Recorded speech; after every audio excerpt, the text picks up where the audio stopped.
봉우, 권태운홍, 종교가, 한의학자, 예언가, 그리고 95세인 1994년 충청남도 공주시 반포면 상실리에서 운명하였다. 권태운은 유불선의 여러 사상을 두루 섭렵하였으나 주로 선도를 바탕으로 하였고 시대적 영향을 받아 민족 종교인 대종교 사상의 영향도 받은 듯하다. 6세 때부터 시작한 호흡법을 기본으로 평생 선도 수행에 열중하였고 예언 사상 등도 역시 그에 기초한 것이 많았다. 1951년에 이미 소비에트 연방의 붕괴를 예언하였으며 원자탄의 발명, 일본의 멸망, 남북의 통일, 중국의 분단에 대해서도 구체적으로 예언하였다.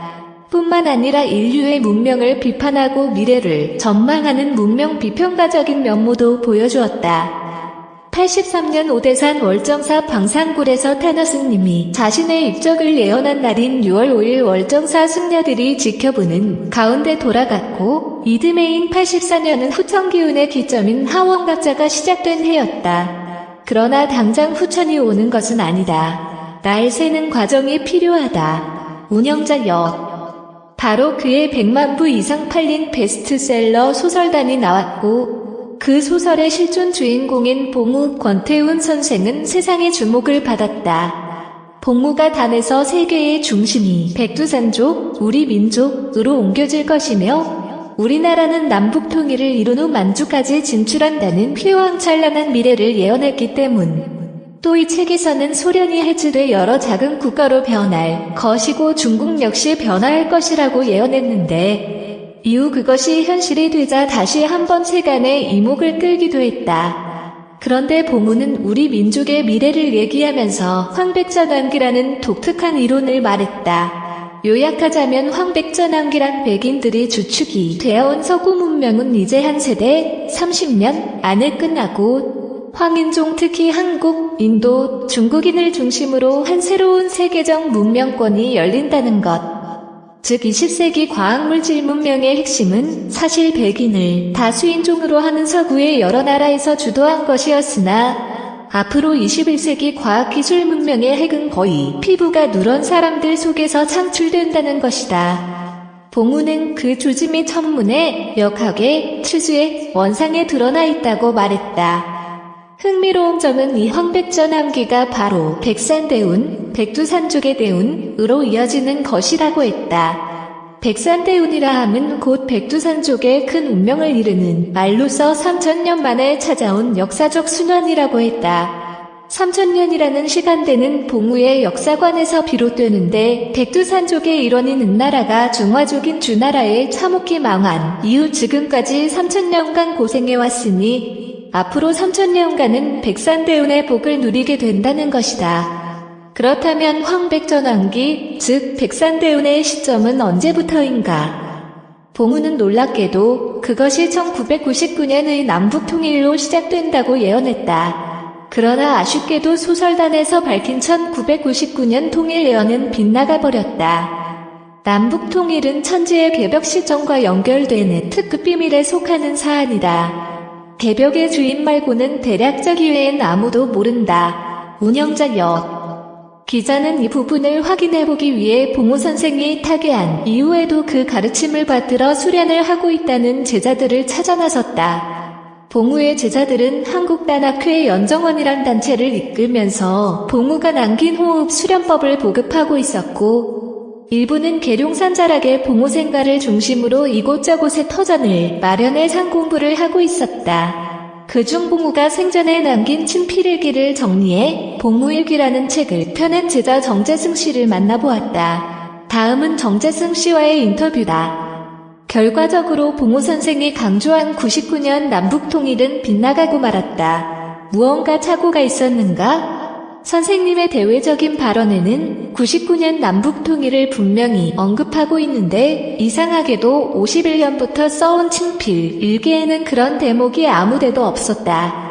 오히려 소설단이 나오기 바로 전 해인 1983년 8일 오광복절을 맞아 감회를 적은 일기에는 청망년 2014년에 황백전환이 분명히 나타나리라고 기록돼 있었다. 또 91년 세계일보 인터뷰 기사에서는 통일은 우선 양쪽 체제를 그대로 유지하는 연방제 형식이 될 것이고 2014년쯤 가야 실질적인 통일이 이루어진다고 했다. 무언가 곡절이 있는 것 같지만 나로서는 알 수 없다. 다만 정재승 씨는 우리나라의 남북통일 시점은 한나라만의 운수가 아닌 세계사의 운명과 그 맥을 같이 아는 청기누설이기 때문에 봉우 선생이 이리저리 돌려 말한 것 같다고 유추했다.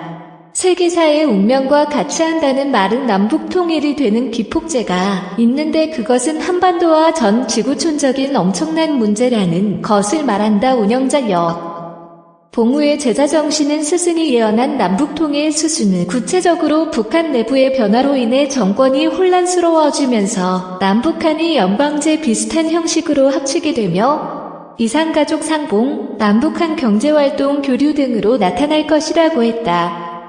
그리고 체제가 하나로 되고 국호가 바뀌는 시계 통일은 더 지난 후의 일이라고 말했다. 4대 강국의 변화 봉우는 남북통일 및 황백 전환기에 나타날 한반도를 둘러싼 4대 강국의 역학관계에 대해서도 비교적 상세하게 예언한 바 있다. 그에 의하면 세계 평화를 방해하는 세력으로 서양권의 미국과 소련을 꼽았는데 소련의 해체 이후 서양의 가장 큰 방해 세력으로 미국을 꼽았다. 남북통일 과정의 외부 세력으로는 미국의 의지가 가장 크게 작용할 것 같다. 봉우 선생은 미국에 대해 어떻게 말했나? 미국은 남북통일의 가장 큰 방해가 될 것이라고 말했다. 그러나 미국은 앞으로 전 세계적인 영향력을 상실하게 될 것이라고 했다. 인종 문제, 천재지변 등 자국 문제로 더 이상 외부 세계에 신경을 쓰지 못할 정도가 된다고 했다. 게다가 우리나라에서는 우수한 과학자들이 나와 미국을 능가하는 물질을 개발해 미국이 군사력을 사용하는 것을 억제할 것이라고도 했다. 중국은 어떠한가?